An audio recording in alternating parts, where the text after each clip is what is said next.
Well, I'm delighted to say that joining me on the Godcast today is Lesia Vasylenko, who is a prominent member of Parliament in Ukraine, and is a lady who has worked and lived in the UK as well. Lesia, it's really lovely to welcome you to the Godcast. How are you, and where are you?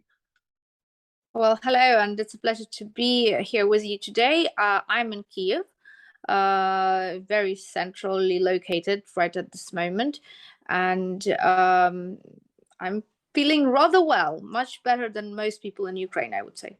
Okay, we'll obviously get to Ukraine in a moment. Lizzie, I was just wondering, with your connections to the UK and the news in recent days of Her Majesty the Queen dying in Balmoral a few days ago, what's the response been in Ukraine? Has it landed there quite significantly? Well, first of all, I'm truly sorry for the loss that the British people have lived through and are still living through. The Queen was a symbol not just for Great Britain, but she was a symbol for generations worldwide, Ukrainians included. And for us, the news of the Queen passing away here in Ukraine, we also took it with great sadness. This could be seen with the amount of flowers that were laid at the embassy's doors, at the British embassy's doors here in Kiev. And our news, despite covering the war by the hour, were also covering the death of Her Majesty. Thank you for those comments, Lesia. I just want to ask you something on a really human level, Lesia. You're a mum of young children. Did you ever think that you would see a day in your life where your country would be invaded? Oh, definitely not. My grandmother, who lived through the Second World War, she would tell me stories of how she herself, with her brother and sister and her mother, were evacuated from a village just 20 kilometers from Kiev, and they were taken as far out as Uzbekistan. And I listened to the stories of them going, and then the time and the challenges it took for them to come back to their country, with utter amazement at her courage, at her strength, and also thinking from early on in my life that, am I lucky not to have to live through this, and am I lucky not to ever have to live through this? And in these recent 6 months, I realized that I was very wrong. And one rule to go by in life is definitely never say never. Because unfortunately, myself and my children, we were unable to be that generation, or those generations of Ukrainians that would live without pain, without suffering, and without tragedy. Russia has done it again. It has brought on all of this human suffering upon generations and generations of Ukrainians, not just the ones who live today, but the future generations to come. Because, of course, my children will be speaking to their children, and I will be speaking to my grandchildren about this difficult time that we all had to live through and how we managed to survive.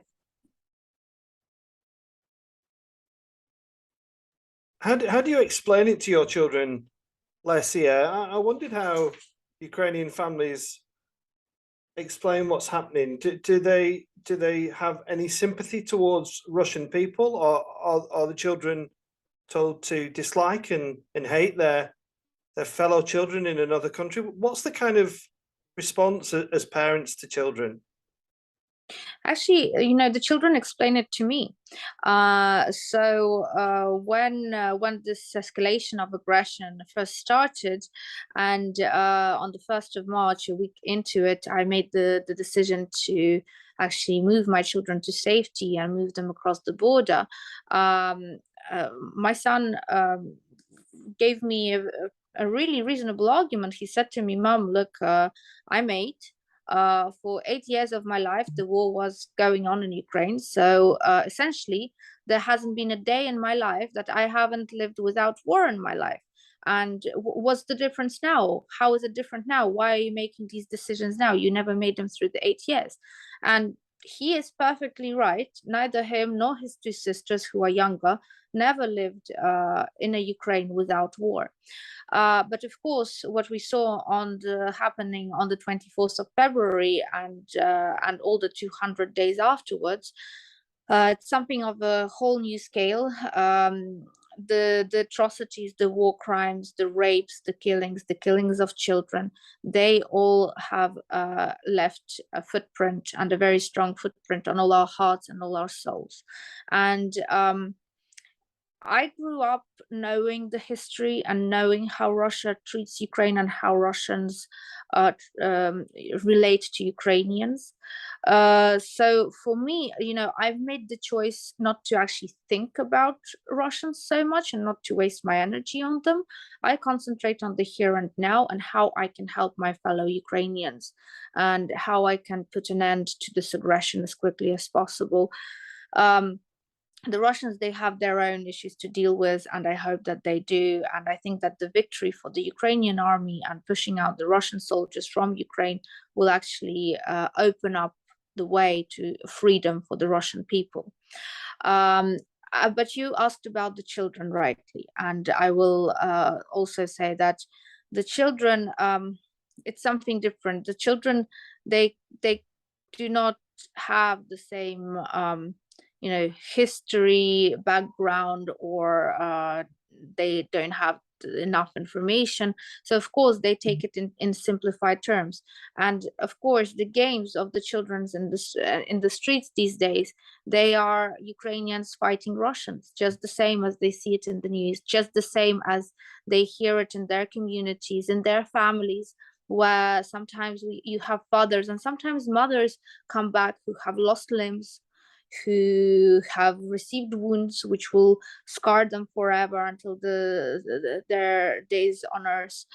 And of course these children, they play the good guys, the Ukrainians, killing and fighting with the bad guys, the Russians, pretty much as it was during Second World War, where you had the Germans and the British, the Allies, the whoever. It's exactly the same. I guess it's the same as it was always in history when there's wars between two countries. Yeah. Have you noticed a change in your children since things got to the violence, or not?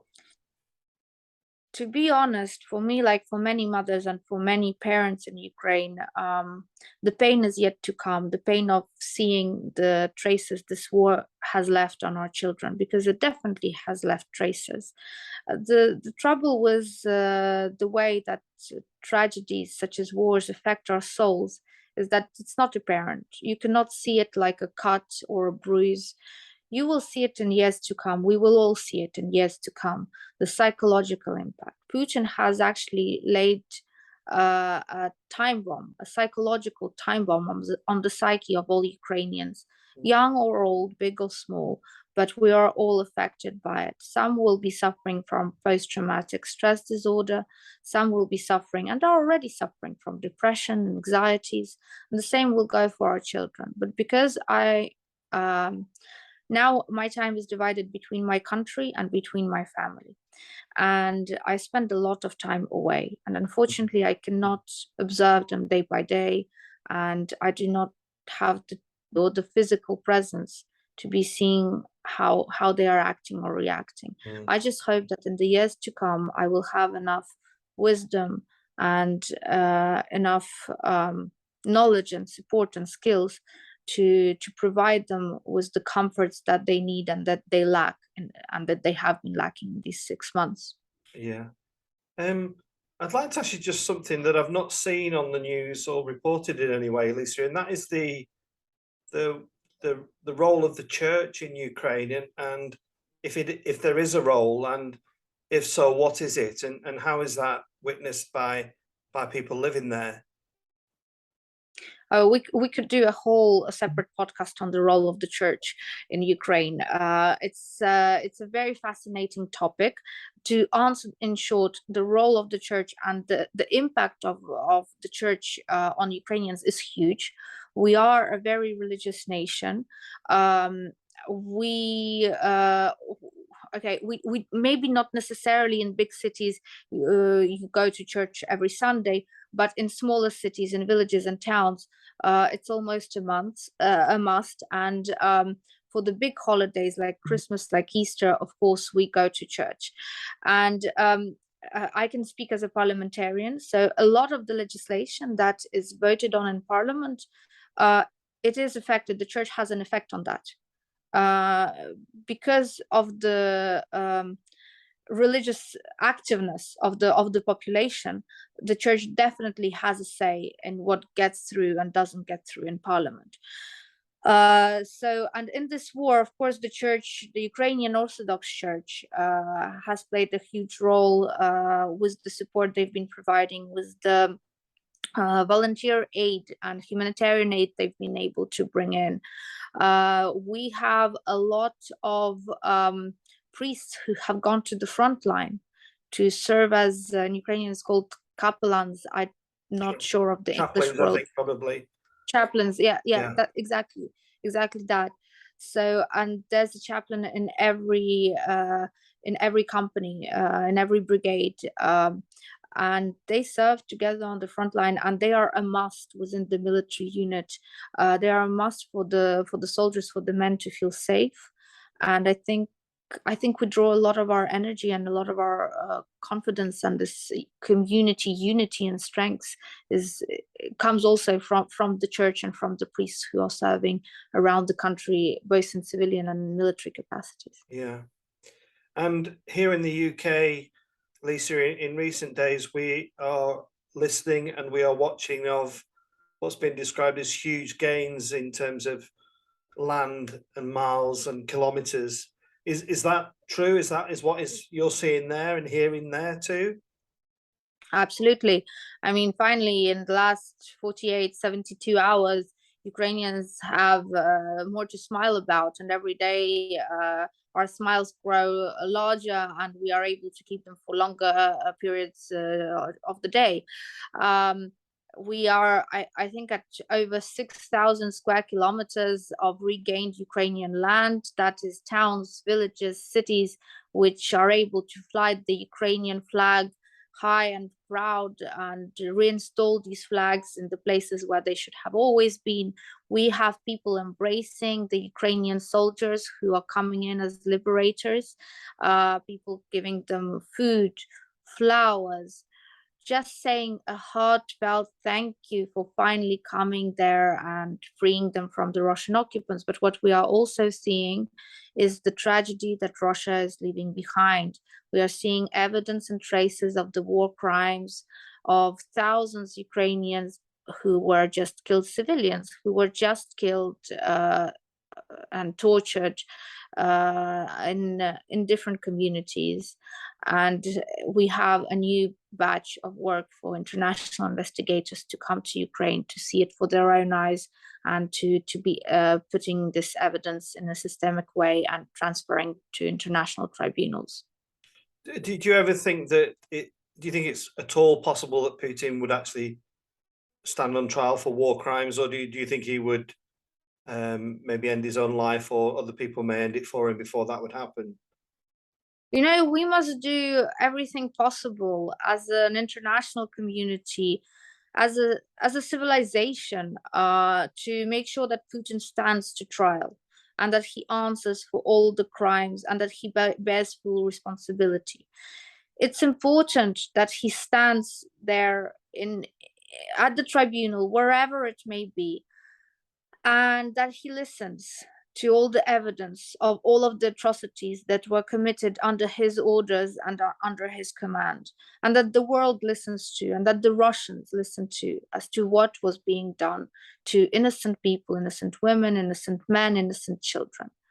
And this is necessary for justice to be served for those who have suffered, but it is also necessary for us as humans and future generations of our human society, so that they can go back, and when they are judging us in the past, that they can see that we were a fair, a just society, and that we did everything that justice could be served.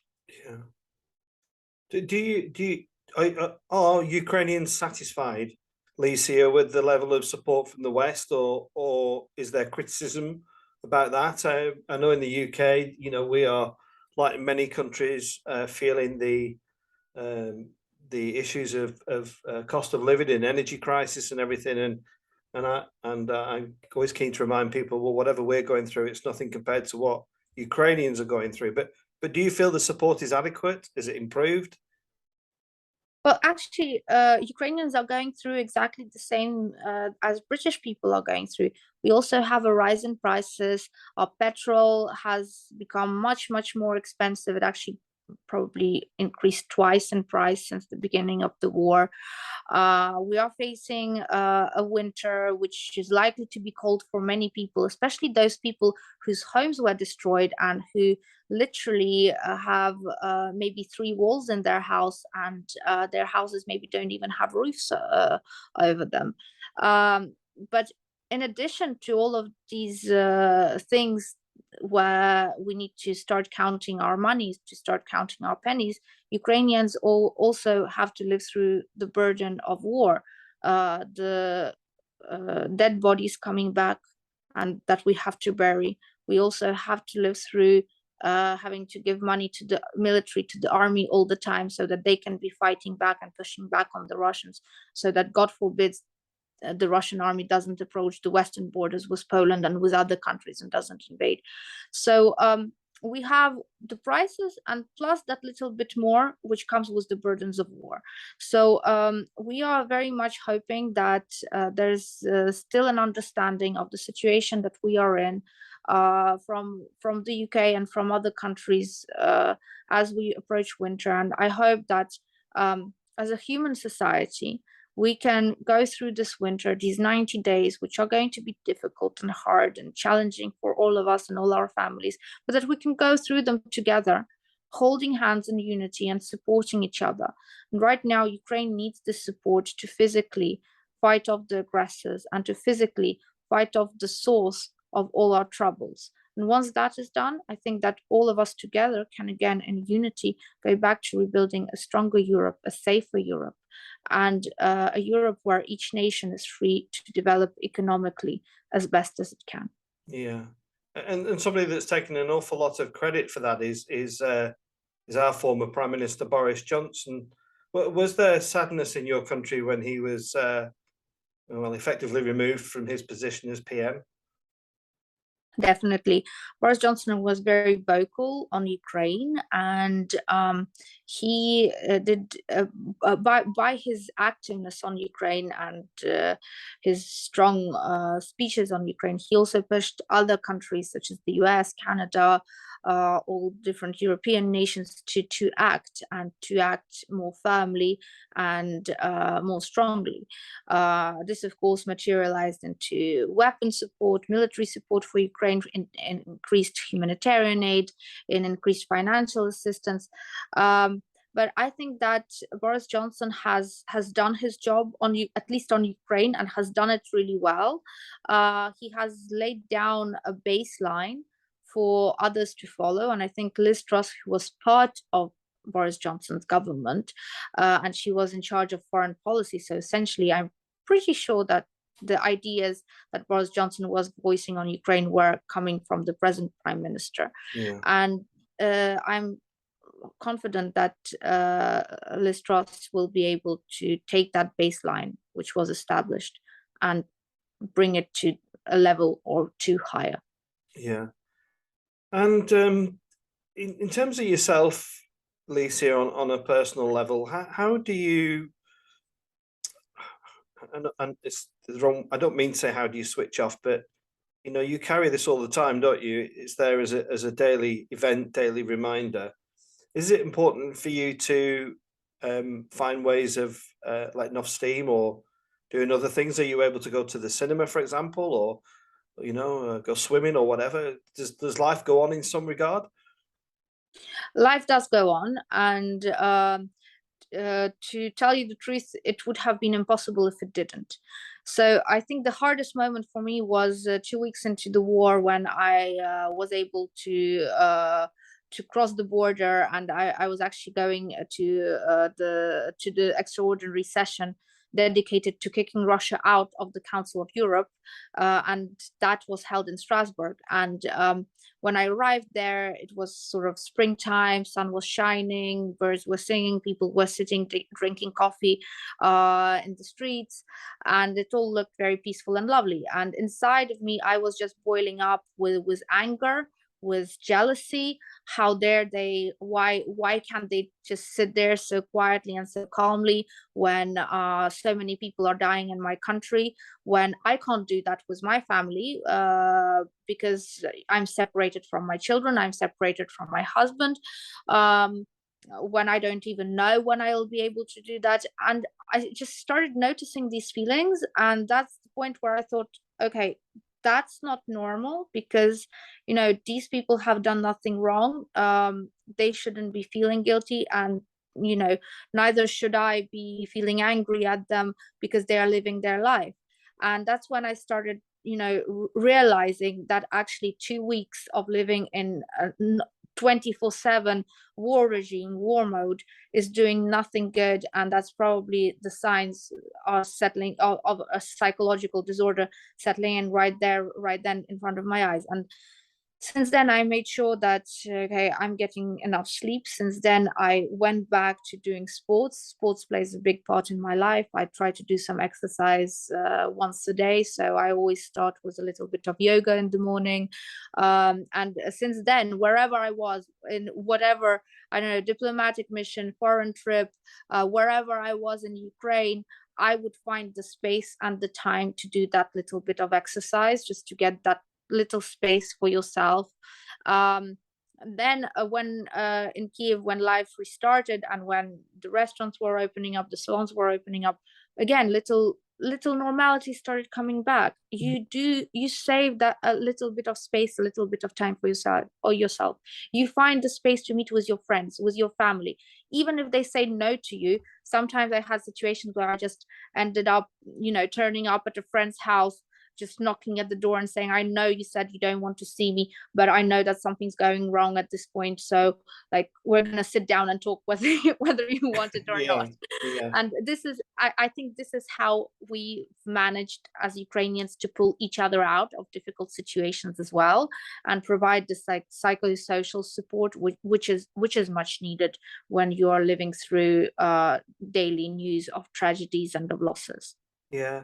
Lesia, just as we come to the end of this interview, just give us, Ukraine is not historically a destination of tourism for British people. So we kind of just had this crisis landed on us without really, I think, fully appreciating Ukraine as a country. Just tell me what gives you great pride in being Ukrainian, if you would. Oh, you just have to come and see. This is such a vast country. It has everything to offer. I think that every single British person who I know who came to Ukraine, even in these last 6 months, was truly and completely impressed, and not just at the people, at the resilience, at the courage, at the fact that we are still able to laugh and smile and remain positive through it all, but at the culture that you see here. Again, like very quickly into the war, just a couple of weeks went past and everything was reopening. Restaurants, cafe, bars, despite the curfew, people are working, people are having fun. I think it's the energy that the people bring to the places, and just coming here and experiencing it and living through it will be really, really enjoyable for anyone who finds the courage to come now. But very soon, I hope that Ukraine will be reopened, with the borders reopened and with the airspace reopened, and more tourists from Britain, from other parts of the world, will be able to come and enjoy the Ukraine that I love and enjoy so much. Yeah, it's certainly a country that I hope to get to soon as I can afford to, and it's deemed safe to. And just kind of, it's really affordable. Actually, yeah. the other point is that it's really, really affordable. I mean, compared to the UK prices, life in Ukraine is much more comfortable, and you can get a lot more for the same price, the same amount of money that you'd be paying for in UK. Yeah. And I just want to quickly ask you about this term compassion fatigue Lesia, because you know, as the days and the weeks and the months roll by, people kind of, I suppose, just it can sometimes slip off people's radar. If you can just speak to the people of this podcast and people in the UK who might watch it, what would you say to them about compassion fatigue?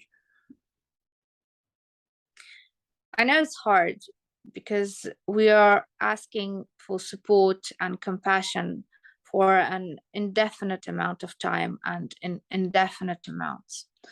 But we as humans, as living beings, we are in this together and we are fighting for the greater good. Ukrainians, like me, like my friends, like my family, we are fighting physically on the ground. We are risking our lives and we are doing it willingly. We're doing it for ourselves first and foremost, but we are also doing it for the greater good, so that Europe, so that the world can be that little bit closer to having more freedoms, to having more and better and safer future, and that little bit further from autocracy, from tyranny, and from torture and death and killings. And just knowing that you are part of this fight, that you are part of this struggle for the greater good, I think it's worth opening up your hearts to and your souls to, and showing that little bit of compassion for that little bit longer. Thank you, Lesia. And I know you're a Ukrainian, obviously, and you're from Kyiv, but you lived in the UK. Do you miss the UK in any way? What do you love about your time living here? In these last 6 months, so many things got reassessed and reevaluated, and in my life included. And I always thought that, oh, it would be great to come to the UK, to live in the UK, because I have attachments to the UK from childhood. And actually, my family found safe haven in the UK, in a family who showed us a lot of kindness and a lot of compassion, and has helped us through a rather difficult time. But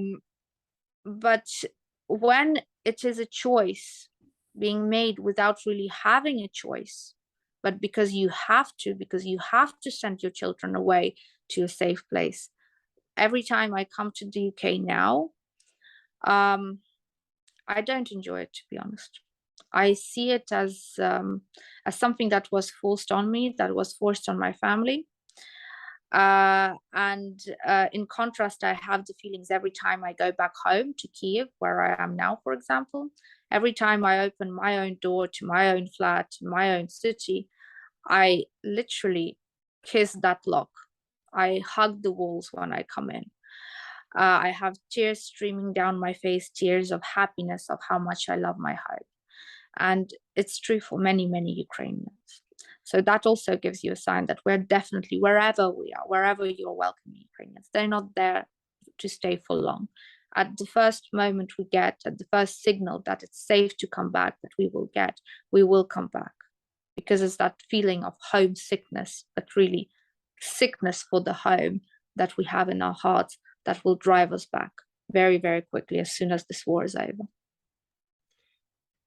Well, Lisa, I can't really follow that. That's so eloquently conveyed, and your passion for your country is clear for everybody who will listen and watch this podcast. I want to thank you for your time and coming on, and I just want you to know that many of us in this country are praying and wishing for continued successes on the front line, and we think about your community and the soldiers who are doing so much to restore peace to your beautiful country, and just thank you so much for coming on. I really appreciate your time in talking to me on the Godcast.